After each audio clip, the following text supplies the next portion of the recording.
How to stop procrastinating. A strategy. We've all experienced beginning on a new project, then abandoning it a few days later. Often the reason this happens, indeed too often, is that we don't have a clear strategy on how to overcome procrastination, which prevents us from reaching our goals. Integrating a new habit into our lives isn't easy.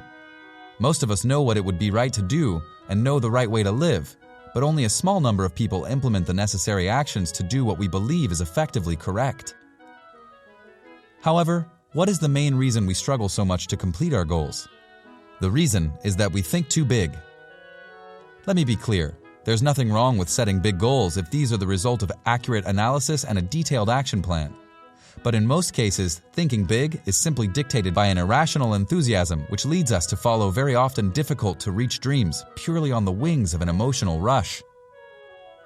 We see Elon Musk or Jeff Bezos on television and we think, I want to be like them. Maybe we begin a new activity inspired by their success, but after a few days or weeks, we abandon everything because we understand that our dreams aren't achievable, and we begin telling ourselves excuses to justify it. We have to be realistic. You and I most probably won't be the new Jeff Bezos or the new Elon Musk, and it's almost certain that none of us will invent the next Facebook or the next Google. But even if this were to occur, it wouldn't happen overnight.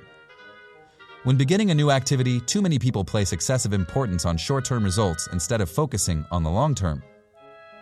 To overcome this, it's important to not set too ambitious goals at the beginning, but rather make sure to move forward step by step. Therefore, having modest but easily reachable goals will help us both on a moral level and especially prevent us from having a mentality characterized as, if I can't do it at all, I might as well do nothing.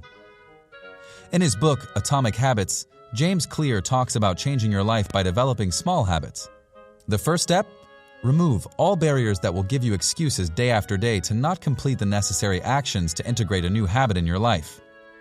In his book, James Clear says, a new habit doesn't have to be a challenge. The actions that follow can be tasking, but the first 2 minutes should be easy. What you want is something that naturally takes you towards a more productive path.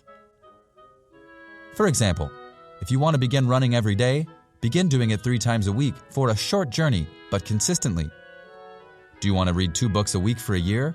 Begin reading 2 books a month. Do you want to become a successful pianist? Begin practicing 15 minutes a day, every day, without exception. The beauty of this strategy is that it makes it possible to procrastinate. There's an app for learning foreign languages called Duolingo that I love because the way it's structured forces you to study for at least 10 minutes every day. Who can't find 10 minutes within 24 hours? So, doing 10 minutes at a time leads you to learn gradually and without excessive effort. Obviously, you're free to study more if you want, but 10 minutes a day is mandatory. When I think back to times in my life when I've procrastinated, it was always linked to the fact of seeing my goal as too far away from me, and so I was easily getting demoralized when the results weren't coming, often ending up wasting my time on other, often futile activities. If you want to reach big goals, first concentrate on reaching many small goals, but consistently, day after day. Make sure that it becomes a habit, after which you gradually raise the bar. Remember that life's a competition with yourself, not others, and if you want to win, you have to find an efficient method that will help you reach your goals, step by step. Do you often find yourself abandoning ambitious goals due to procrastination? How do you tackle this problem? Let us know in the comments below. If you enjoyed the video, make sure to push the like button and subscribe to the channel if you haven't done so already. Also, don't forget to activate the notification bell. This way you'll be notified every time a new video is uploaded on the channel. Thanks for watching and have a great day.